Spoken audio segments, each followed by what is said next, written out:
Romeo के नाम पौलुस प्रेरित की पत्री अध्याय 9 वचन 15 और 16 मैं पढ़ती हूँ, ध्यान से सुनिए। क्योंकि वह मूसा से कहता है, मैं जिस किसी पर दया करना चाहूँ उस पर दया करूँगा, और जिस किसी पर कृपा करना चाहूँ उस पर कृपा करूँगा। अतः यह न तो चाहने वाले की न दौड़ने वाले की, परंतु दया करने वाले परमेश्वर की बात है। Hallelujah, hallelujah, hallelujah, hallelujah. मेरे प्यारे भाई और बहनों, यहाँ पर वचन ऐसा बताता है कि परमेश्वर ने मूसा से कहा, वो मूसा से ऐसी बातें कर रहा है कि मैं जिस किसी पर दया करना चाहूँ उस पर दया करूँगा, और जिस किसी पर कृपा करना चाहूँ उस पर कृपा करूँगा। अतः यह न तो चाहने वाले की और न दौड़ने वाले की, परंतु परमेश्वर जो दया करने वाला है, ये तो उसकी बात है। Hallelujah, hallelujah, hallelujah. मेरे प्यारे भाई और बहनों, इस वचन को समझने के लिए हमें थोड़ा सा पुराने नियम में जाना पड़ेगा, क्योंकि ये वचन पुराने नियम से जुड़ा हुआ है। बाइबल के 2 भाग है। पहला भाग जिसे पुराना नियम कहते हैं, जो कि प्रभु यीशु के आने के पहले लिखा हुआ था, और उसका मध्यस्थ, उसका बिचवई करने वाला मूसा नाम का एक व्यक्ति था। और बाइबल का दूसरा भाग है जो हम नया नियम कहते हैं। ये नया नियम प्रभु यीशु के आने के बाद लिखा हुआ है। उसने जो कुछ काम किया, प्रभु यीशु ने जो चमत्कार किए, जो लोगों के साथ में उसने बड़े काम किए, वो सारी बातें, और प्रभु यीशु के बाद जो उनके चेलों ने काम किए, ये सारी बातें हमें पढ़ने के लिए नए नियम में मिलता है। पर पुराने नियम में प्रभु यीशु जब नहीं था, उसके पहले परमेश्वर अपने लोगों की जो अगुवाई कर रहा था और जिसके द्वारा वो कर रहा था, वो व्यक्ति था मूसा। मूसा एक ऐसा व्यक्ति था जिसको परमेश्वर ने बचपन से ही चुना हुआ था। और ये उस समय की बात है, वो आप निर्गमन में पढ़ेंगे, आप पुराने पुस्तक में जो पढ़ेंगे, आपको मालूम पड़ेगा कि परमेश्वर उस समय जब उसने एक इज़राइल करके देश को चुना था, और इज़राइल लोग जो मिस्र देश के गुलाम बन चुके थे, उनकी गुलामगिरी कर रहे थे, उस समय उन्हें बचाने वाला, छुड़ाने वाला कोई नहीं था। वो रात दिन परमेश्वर की दोहाई दे रहे थे, रात दिन परमेश्वर को आवाज़ दे रहे थे, पुकार रहे थे, पर उनकी प्रार्थना का उनको उत्तर नहीं मिल रहा था। पर एक समय ऐसा आ गया जब परमेश्वर ने मूसा को चुना, और मूसा को चुनने के बाद परमेश्वर मूसा से बातें करता था, और मूसा उन लोगों से बातें करता था, यानी इज़राइल लोगों से बातें करता था।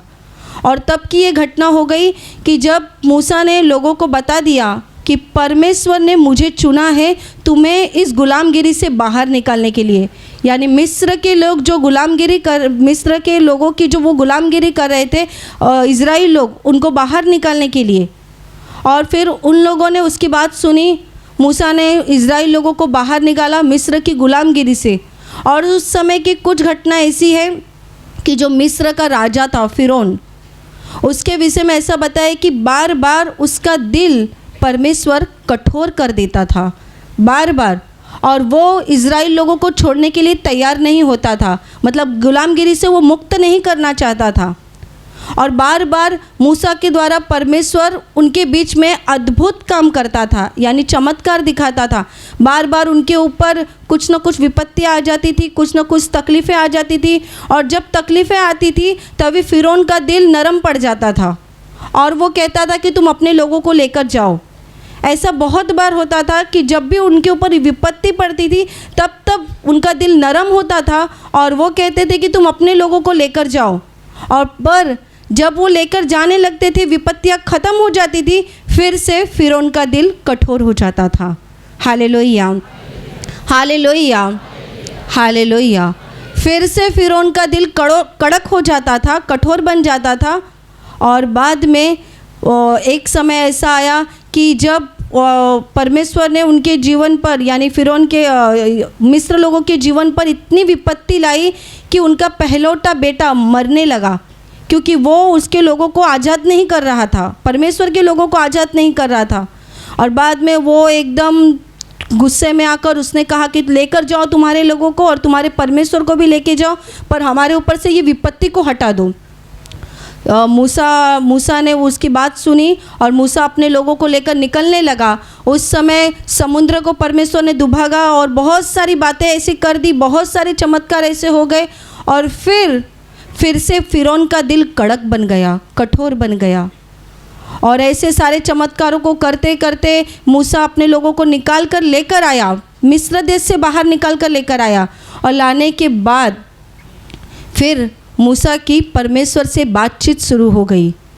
आगे इन लोगों को कहाँ लेकर जाना है, क्या करना है, क्योंकि परमेश्वर ने उसको आगे का कुछ नहीं बताया था, केवल इतना बताया था कि मैं तुम्हें एक ऐसा देश दूंगा जो देश में दूध और मधु की नदियाँ बहेगी।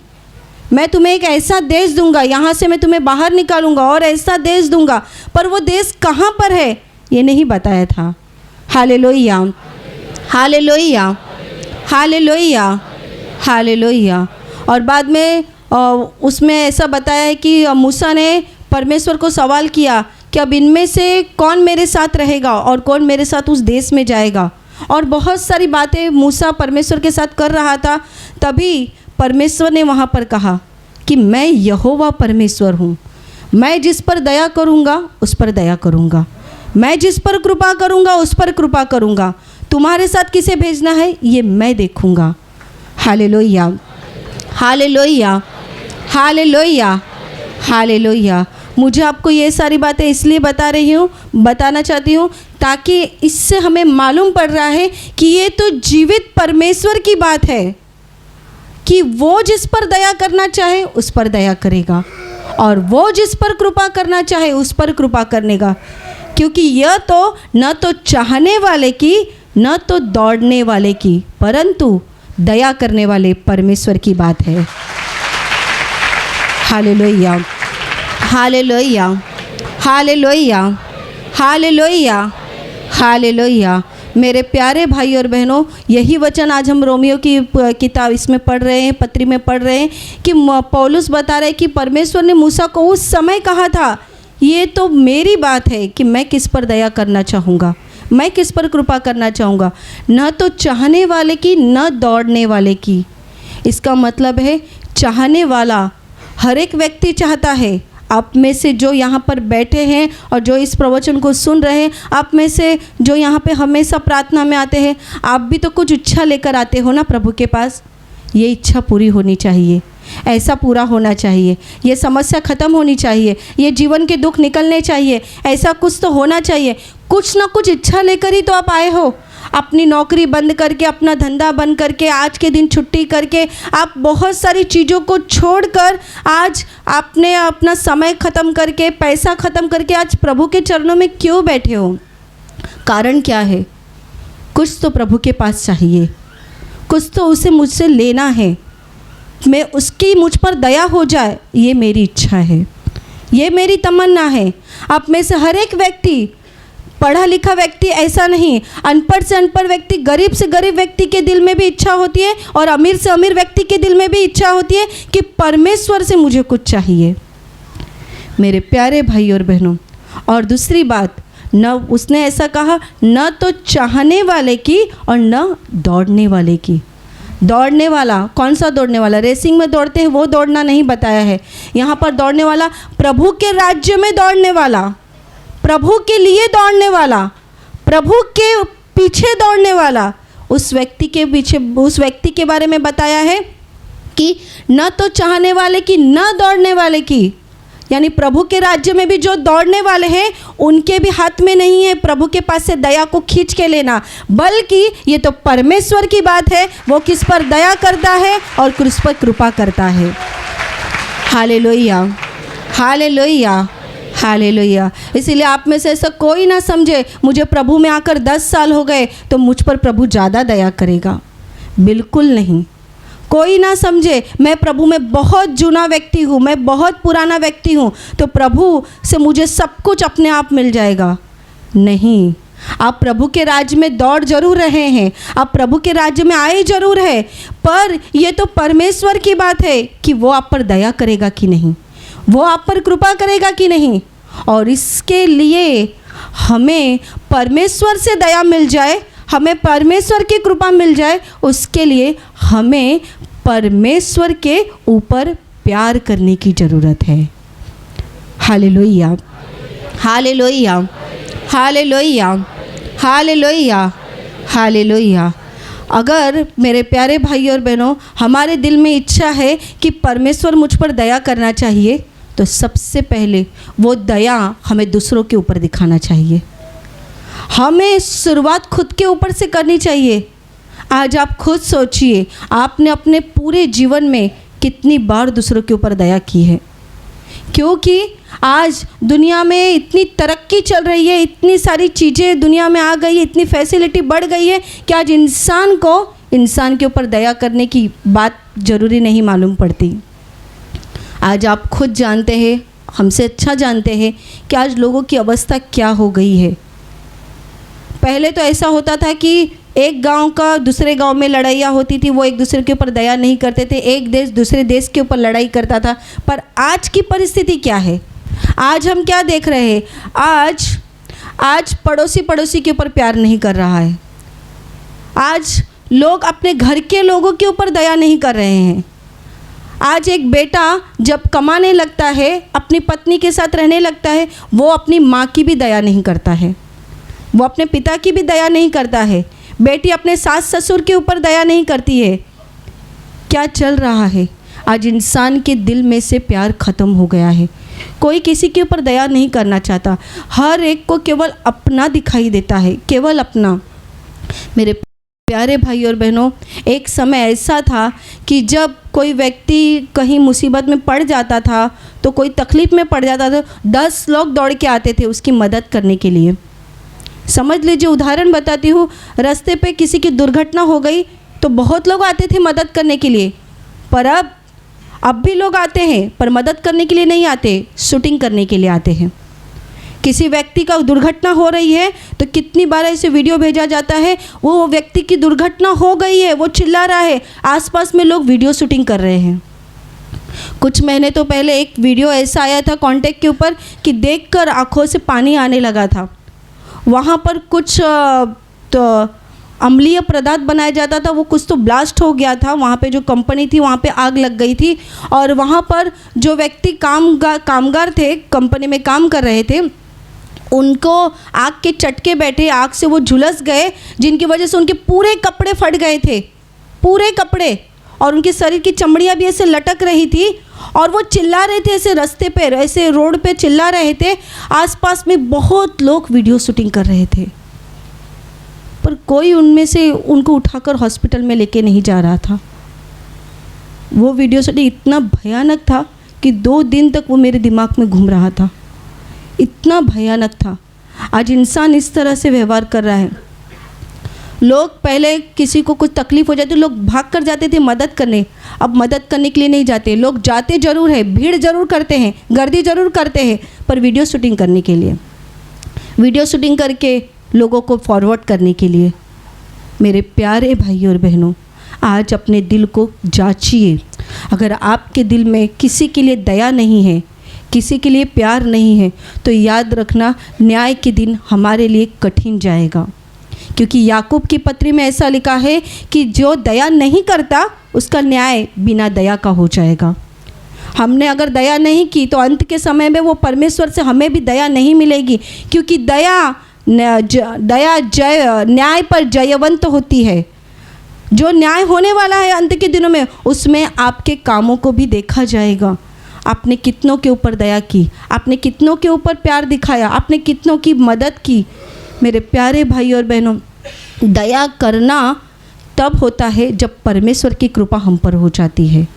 Hallelujah, hallelujah, hallelujah, hallelujah, hallelujah, hallelujah. और आपको पता है, जो दया नहीं करते ना, उनका जीवन भी अंत में पूरी तरीके से दया के बिना ही ख़त्म हो जाता है। हम बहुत बार किसी को देखते हैं और बोलते हैं बेचारे का जीवन कितना बुरा है ना, परमेश्वर क्यों उसके ऊपर दया नहीं करता। परमेश्वर क्यों उसके ऊपर कृपा नहीं करता? हम उसके बाहरी रूप को देखकर बोलते हैं कि परमेश्वर उस पर कृपा क्यों नहीं कर रहा, बेचारा कितना अच्छा है, उसके ऊपर दया क्यों नहीं होती, कि वो कितने साल से प्रार्थना में आता, अब तक उसकी प्रार्थना क्यों नहीं सुनी जा रही है। हम उसके बाहर के रूप को देखकर बोलते हैं, पर कभी उसके पीछे के बैकग्राउंड में, उसके पीछे के जीवन में हम जाकर कभी सोचते नहीं इसने पहले कुछ तो किया होगा जिसकी वजह से इसके जीवन पे इतने बड़े श्राप आए हैं, कुछ तो ऐसा हो गया होगा।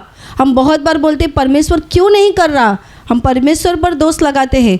और अब तक हमें भी यही लगता था, जब हम किसी के जीवन को देखते थे हमें बहुत तकलीफ़ होती थी और हम बार बार सिस्टर को सवाल करते थे, इस व्यक्ति के जीवन में ऐसा क्यों चल रहा है, वो बेचारा कब से प्रार्थना में आता है, ये बहन बेचारी कब से प्रार्थना में आती है, हमसे कितना अच्छे से बातें करती है, कब से ऐसा होता है। तब सिस्टर ने बताया, वो प्रार्थना में आते हैं, तुमको उनका बाहर का रूप दिखाई देता है, इसके पहले उनका जीवन क्या था ये तुम्हें नहीं दिखाई दे रहा। उनका पहले का जीवन बुरा था, जो भयानक जीवन जी रहे थे, उसकी सज़ा उनको मिल रही है। और बहुत से लोगों को तो पश्चाताप भी नहीं होता कि हमने जो बुरा किया उसके लिए हमें प्रभु के पास क्षमा मांगनी चाहिए, होता ही नहीं है। मैं आपको एक उदाहरण, एक गवाही है, पर मैं आपको बताना चाहती हूँ। बहुत सालों से एक पति पत्नी प्रार्थना में आते थे, बहुत सालों से, बहुत मतलब मुझे लगता है 10-15 साल तो हो गए होंगे, पर अब वो नहीं है प्रार्थना में, बहुत सालों से आते थे। ये पति पत्नी हमेशा प्रार्थना में आते थे और इनकी शादी को बहुत साल हो गए थे, 20-25 साल हो गए होंगे उस समय, और उनको बच्चे नहीं थे। हम बार बार देखते थे और बहुत बुरा लगता था कि इतने साल से पति पत्नी आते हैं, सेवा करते हैं, सब करते, पर उनको बच्चे क्यों नहीं हो रहे। बार बार हमारे मतलब मन में ऐसा रहता था। क्या हुआ पता है, उन्होंने ब्रदर से आशीर्वाद लिया। उस समय की बता रही हूँ मैं आपको बात। ब्रदर से आशीर्वाद, वो परिवार में थे, ब्रदर से उन्होंने आशीर्वाद लिया। ब्रदर बार बार उन्हें आशीर्वाद देते थे और उनके लिए बच्चा होने के लिए प्रार्थना करते थे कि उनको संतान हो जाए। उनको बहुत सालों के बाद उनकी पत्नी गर्भवती हो गई और प्रभु ने उनको बेटी दी। बेटी होने के बाद वो बेटी थोड़ी सी मानसिक रूप से ये हो गई, मेंटली उसको प्रॉब्लम हो गया। उसके एक पैर में भी कुछ तो प्रॉब्लम, एक या दोनों पैर में कुछ तो प्रॉब्लम हो गया। और जब वो लेकर आई दिखाने के लिए, तभी हम बोले इतने सालों के बाद बच्चा हुआ और वो भी इतना एबनॉर्मल सा जैसा, ऐसा कैसे हो गया। और बाद में जब बहुत बड़ा संकट आ गया केंद्र के ऊपर, उस समय हमें उन पति पत्नी की बहुत सारी बातें मालूम पड़ गई। और तब हमने कहा, प्रभु तू जो करता है अच्छा करता है, तूने सब कुछ अच्छा ही किया है। ये पति पत्नी ने इतना बुरे तरीके से व्यवहार किया, इतना बुरे तरीके से, कि अंत में हमने बोला प्रभु कभी गलती नहीं करता, कभी नहीं करता। हम आज उनका चेहरा देखकर बोलते हैं, पर उनके पीछे का रूप हमें मालूम नहीं होता। उन्होंने कभी किसी पर दया की ही नहीं, तो अंत में उन पर दया कैसे हो जाएगी। और आप बोलेंगे फिर उनको बच्चे कैसे हो गए। बच्चे उनकी प्रार्थना से नहीं हुए, ब्रदर ने प्रार्थना की थी इसीलिए उनको बच्चे हो गए। ब्रदर की प्रार्थना को प्रभु ने सम्मान दिया, इसीलिए उनको बच्चे हो गए। पर उन्होंने अपना मन नहीं फिराया, उन्होंने अपने मन के पछतावा नहीं किया, और इसीलिए उनका श्राप उनके बच्चों के ऊपर आ गया। Hallelujah, hallelujah, hallelujah, hallelujah. मेरे प्यारे भाई और बहनों, आप अगर किसी आपके आसपास के किसी पड़ोसी को देख रहे हैं और उसकी अवस्था बहुत ख़राब है और अंत में वो उसी अवस्था में मर जा रहा है या तकलीफ़ से भरा उसका जीवन ख़त्म हो रहा है, आप कभी मत बोलिए कि परमेश्वर तूने ऐसा क्यों किया, प्रभु तूने ऐसा क्यों किया, तू तो इंसान के ऊपर प्यार करता है, तूने ऐसा क्यों किया। क्योंकि पुराना नियम पढ़ते समय भी बहुत लोगों को गलतफहमी हो जाती है और वो कहते हैं परमेश्वर कितना क्रोध करता है, परमेश्वर कितना गुस्सा करता है, परमेश्वर कितना सज़ा देता है। हमें भी आज तक यही लगता था, जब भी हम जुना नियम पढ़ते थे हमें यही लगता था परमेश्वर ने कितना बार बार लोगों, अपने इजराइल लोगों को कितनी सज़ा दी है, कितना तकलीफ़ दिया है। बाद में हमें सिस्टर से पता चल गया, हम जब पढ़ते हैं तो परमेश्वर की सज़ा और क्रोध को पढ़ते हैं, पर उसी बीच में परमेश्वर के क्रोध और सज़ा से बढ़कर, उनके पाप से बढ़कर परमेश्वर ने उनके ऊपर बहुत बार बड़ी दया की है, बहुत बड़ी कृपा की है, बहुत बड़ी करुणा की है। बार बार अभी पढ़ते समय हमें परमेश्वर का प्यार अच्छे से दिखाई देता है। क्यों दिखाई देता है पता है? आप पढ़िए बाइबल, आपको मालूम पड़ेगा। परमेश्वर का क्रोध जहाँ लिखा है उसके बाद परमेश्वर की दया भी लिखी गई है। परमेश्वर ने क्रोध तो किया है, पर क्यों किया है? अपने लोगों को बचाने के लिए। आप में से ऐसा कौन पिता है जो अपने बच्चे को नहीं मारता है? कौन सा पिता है जो अपने बच्चे के ऊपर गुस्सा नहीं करता? आप किसी अपने पड़ोसी को देखते हैं वो अपने बच्चे को मार रहा है, तो क्या आप बोल सकते हैं अरे ये बाप अपने बेटे पर बिल्कुल प्यार नहीं करता इसीलिए उसे मार रहा है? बोल सकते हैं? नहीं बोल सकते। वो क्यों मार रहा है? क्योंकि वो अपने बेटे पर प्यार करता है।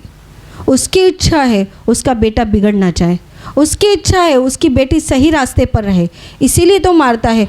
जो नौकरानी या नौकर अपने मालिक के बच्चों को मार सकते हैं क्या? या पड़ोसी अपने किसी पड़ोसी के बच्चे को मार सकता है क्या? क्यों नहीं मार सकता? उनसे उनका कोई रिश्ता ही नहीं है। वो बिगड़े या सही रास्ते पर चले इससे उनको क्या फ़र्क पड़ता है? पर फ़र्क और दर्द किसको होता है? एक बाप को होता है, एक माँ को होता है।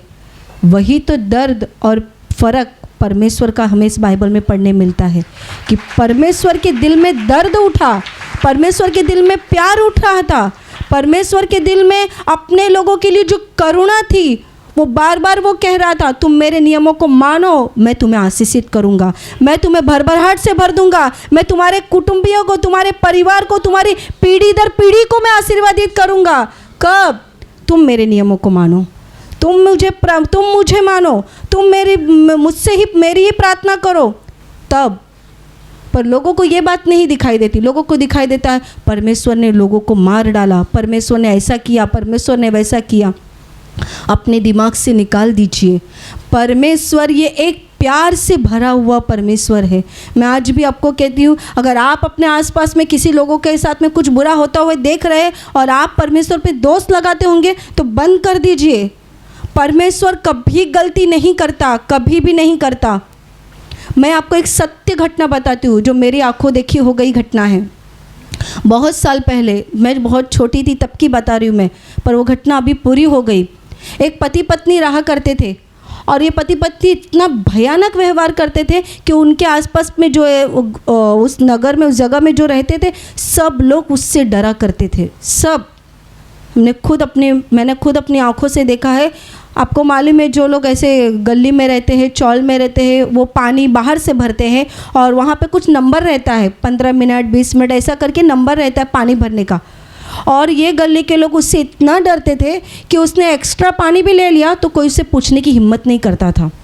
अगर किसी ने पूछ लिया तो वो सीधा गाली देने लगती थी और सीधा मारने लगती थी। गली में ऐसा उसने किसी का घर नहीं छोड़ा होगा जिसने उसको मारा नहीं होगा। और इतना ही नहीं, वो खुद तो मारती थी और धमकी देती कि रात को उसका पति आएगा ना तो तुम्हें और भी ज़्यादा सताएगा। और ऐसा होता था, रात को जब उसका पति आता था तो दरवाजे पे खड़े होकर बहुत गंदी गालियाँ देता था, बहुत मारपीट, मतलब बहुत उल्टा सीधा बोलता था। गली के आसपास के सब लोग उससे डरते थे, सब लोग। पर उसमें एक घर ऐसा था जिससे वो डरती थी। मतलब डरने का मतलब है वो उससे झगड़ा नहीं करती थी क्योंकि उस घर से उसको खाने पीने को मिलता था। आपको मालूम है क्या हुआ? बहुत साल ये सिलसिला चलता रहा। वो लोग उससे बहुत तंग आ गए थे और लोग सोचते थे कि भगवान इसके विषय में कुछ करता क्यों नहीं है। और उसके खुद के बच्चे भी उसको छोड़ के गए थे, उसका बेटा, उसकी बहू, सब छोड़ के गए थे। फिर भी ये कभी किसी के ऊपर प्यार नहीं करती थी, कभी किसी से ठीक से बात भी नहीं करती थी। ऐसे स्वभाव के रहते हुए अभी 7-8 साल पहले की बात है, उनके पति को डायबिटीज़ हो गया और डायबिटीज़ की वजह से पैर में कहीं तो फोड़ा या कुछ तो हो गया और उसकी वजह से पस पूरा भर गया ऊपर तक। और वो ऊपर तक आने की वजह से डॉक्टर ने कहा अगर ऊपर शरीर पे चढ़ा तो तुम मर भी सकते हो, तो पैर काटना पड़ेगा। उसकी वजह से उसका पैर घुटनों के ऊपर से काट दिया गया, एक पैर। वही तकलीफ़ दूसरे पैर में हो गई क्योंकि उन्होंने कहा कि दूसरे पैर में पॉइजन आ गया है। दूसरा पैर भी काट दिया गया। दोनों पैर घुटनों के ऊपर से काट दिए गए और ये व्यक्ति घर में ही बैठा रह गया। और फिर क्या हुआ? थोड़े दिन के बाद उसको कुछ तो उसका पॉइजन जहर ऊपर चढ़ गया और उसके बाद ये व्यक्ति की मौत हो गई। मौत होने के बाद ये औरत अकेली रह गई। अकेले रहने के बावजूद उसका स्वभाव जरा भी नहीं बदला। और मैंने आपको जैसे बताया, एक घर में से उसको रोज वो अकेली पड़ गई, इसके लिए वो घर के लोग उसे खाना वगैरह कुछ दिया करते थे। एक दिन वो रात को सोई और सुबह उसके बाजू की जो बहन थी वो उसको कुछ चाय देने के लिए करने के लिए दरवाज़ा खटखटा रही थी, दरवाज़ा खोल ही नहीं रही। बहुत उसने आवाज़ दिया, वो उठ ही नहीं रही है। आसपास के लोग भी जमा हो गए, पर सब डर रहे थे। उसके घर के दरवाजे पे खड़ा हुआ तो भी वो गालियाँ देती थी। तो दूर से सब देख रहे थे, किसी को हिम्मत नहीं हो रही थी उसके घर में दरवाज़ा ये करने की। पर जो बाजू वाली बहन ने थी, उसने अपने घर के लोगों को बुलाया, दरवाज़ा खटखटा, नहीं खुला, दरवाज़ा तोड़ा या कुछ किया। बाद में देखा वो मर चुकी थी और उसका शरीर पूरा कड़क हो गया था, मतलब वो रात को कभी ख़त्म हो चुकी होगी। परमेश्वर अन्यायी है क्या? परमेश्वर क्या किसी पर दया नहीं करता? ये सारी परिस्थिति सुनने के बाद आपको क्या लगता है? परमेश्वर ने अन्याय किया? परमेश्वर ने गलत किया? मेरे प्यारे भाई और बहनों, परमेश्वर कभी गलत नहीं करता, कभी भी नहीं करता। इतने साल जो उसने दूसरों के ऊपर कभी दया नहीं की, दूसरों की आंखों से जो उसने आंसू बहाए, वो सारे आंसू परमेश्वर के चरणों में चले गए और वो आंसुओं का हिसाब परमेश्वर ने ले लिया। Hallelujah, hallelujah, hallelujah, hallelujah. आज आप प्रभु के पास एक ही प्रार्थना कीजिए कि प्रभु तुझसे मुझे दया चाहिए, इसीलिए पहले मेरा दिल दया से भर दे। किसी को गरीब को देखकर हमारे दिल में तड़प उठनी चाहिए। किसी को देखकर जो बुरा व्यक्ति है, जो उसके साथ बुरा हो गया है, हमें उसकी मदद करनी आनी चाहिए। जब हम दया करेंगे, जब हम दूसरे के ऊपर प्यार करेंगे, मैं आपको बताना चाहती हूँ, आपके मांगने से पहले प्रभु आपको दे देगा। आपके मांगने से पहले प्रभु आपको दे देगा। प्रभु आपके जीवन में कार्य करेगा। कुछ महीने पहले यहाँ पर एक बहन ने गवाही दी ना, उस बहन ने ऐसा बताया, मुझे लगता है 7-8 महीना हो गया, उस बहन ने ऐसा बताया, ये बहन बिहार की और वापस बिहार में चली गई। इस बहन ने ऐसा बताया कि वो बहुत बुरा जीवन जीती थी। वो अपने बच्चों को तो मारती ही थी, अपने पति को भी मारती थी, और उसका पति बहुत सादा था, तो वो उसका पति उसे कुछ बोलता था तो पति को भी मारती थी। उसने माइक पे से यहाँ बताया कि मैं अपने पति को भी मारती थी। इतना भयानक जीवन था। पति की जरा भी इज्जत नहीं करती थी, बच्चों का इज्जत नहीं, कुछ नहीं, घर में उसे चाहिए वैसा व्यवहार करती थी। और इस वातावरण में उसके किसी रिश्तेदार को उसके ये स्वभाव के बारे में मालूम पड़ा। वो रिश्तेदार यहाँ मुंबई में रहते हैं। उन्होंने उसको यहाँ प्रार्थना के लिए बुलाया, और प्रार्थना में बुलाने के बाद वो यहाँ पर पहली बार प्रार्थना में आ गई। वो मुझे लगता है कुछ समय तक प्रार्थना में आती रही। जब तक वो मुंबई में थी प्रार्थना में आती रही। यहाँ की प्रार्थना के द्वारा, प्रवचन के द्वारा उसके दिल को प्रभु ने छू लिया, उसके मन को प्रभु ने छू लिया। और बाद में ये बहन बताती है कि उसके मन को इतना परिवर्तन आ गया, इतना परिवर्तन कि पति को जो वो मारती थी, अभी वो पति से डरने लगी है और पति का सम्मान करने लगी है, बच्चों के ऊपर प्यार करने लगी। और उसने खुद बताया कि मेरा पति तो बहुत ही अच्छा है, पर मैं ही उसके साथ बुरा व्यवहार करती थी। और अभी हमारी उससे बातचीत हो गई। वो कहती है आज उसके घर में प्रभु के बहुत बड़े आशीष आ गए हैं। वो बदल गई, इसके लिए उसके पति को भी बहुत अच्छा लगा। उसके पति में भी परिवर्तन आया, उसके बच्चों में परिवर्तन आ गया। अभी वो प्रार्थना करती है, उसके परिवार के लोग प्रभु पर विश्वास करते हैं, और आज उसका घर एक आशीषित घर है। Hallelujah, hallelujah, hallelujah, hallelujah. इसीलिए तो वचन कहता है, मैं जिस किसी पर दया करना चाहूँ उस पर दया करूँगा, मैं जिस पर कृपा करना चाहूँ उस पर कृपा करूँगा। न चाहने वाले की, न दौड़ने वाले की, ये तो कृपा करने वाले, दया करने वाले परमेश्वर की बात है। मेरे प्यारे भाई और बहनों, ये वो दया करने वाले परमेश्वर की बात है। हम उसके पास, वो कोई व्यक्ति नहीं है कि उससे हम दया खींच कर ले सकते हैं। किसी व्यक्ति के पास आपको कोई चीज़ पसंद आई तो आप उससे ज़बरदस्ती से या कहीं से ना कहीं उसे लेने की कोशिश करेंगे, पर ध्यान रखना, ये वो परमेश्वर है जिसके पास से हम आशीष को खींच नहीं सकते, दया को खींच नहीं सकते, कृपा को खींच नहीं सकते, बल्कि उसे पाने के लिए हम उसे खुश करना चाहिए, हमें उसके वचनों को मानना चाहिए, उसकी कृपा को समझना चाहिए। वो हम पर दया तब करेगा जब हम दूसरों पर दया करेंगे, हम दूसरों पर कृपा करेंगे।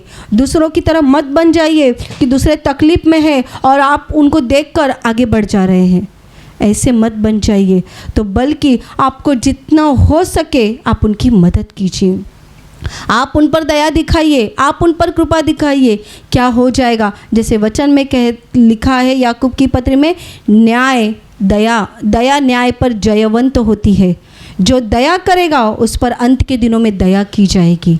मेरे प्यारे भाई और बहनों, परमेश्वर का ये वचन कि वो उसकी इच्छा के अनुसार दया करता है, उसकी इच्छा के अनुसार वो कृपा करता है, तो हमें उसकी इच्छा को जानना चाहिए, उसकी दया को समझना चाहिए। उसने आप पर थोड़ी सी दया की ना, आप भी अपने आसपास के लोगों के ऊपर दया कीजिए।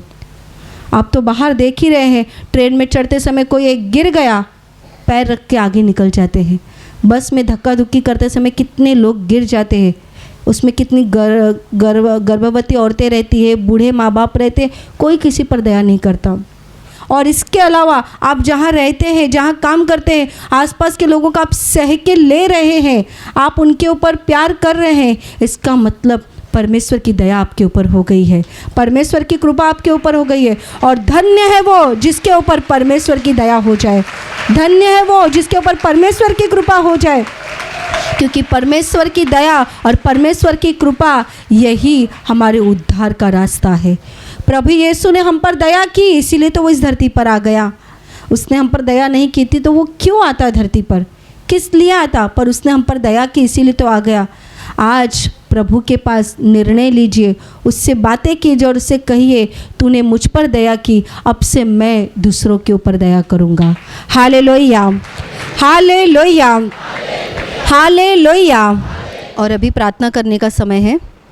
मैं आपके लिए प्रार्थना करने जा रही हूँ। आपके शरीर में जहाँ कहीं बीमारी है, आप वहाँ पर हाथ रखिए। अगर आप वहाँ हाथ नहीं रख सकते तो आप अपने सीने पर हाथ रखिए और पूरा विश्वास कीजिए कि प्रभु यीशु इसी समय आपको हाथ लगाकर चंगाई देगा, आपकी बीमारी से आपको छुटकारा देगा, आपके दुखों से वो आपको मुक्त करेगा। प्रभु यीशु के पवित्र नाम से आपके शरीर की हर एक बीमारी इसी समय पूरी तरह से निकल जाए। आपके जीवन का हर एक दुख प्रभु यीशु के पवित्र नाम से इसी समय निकल जाए।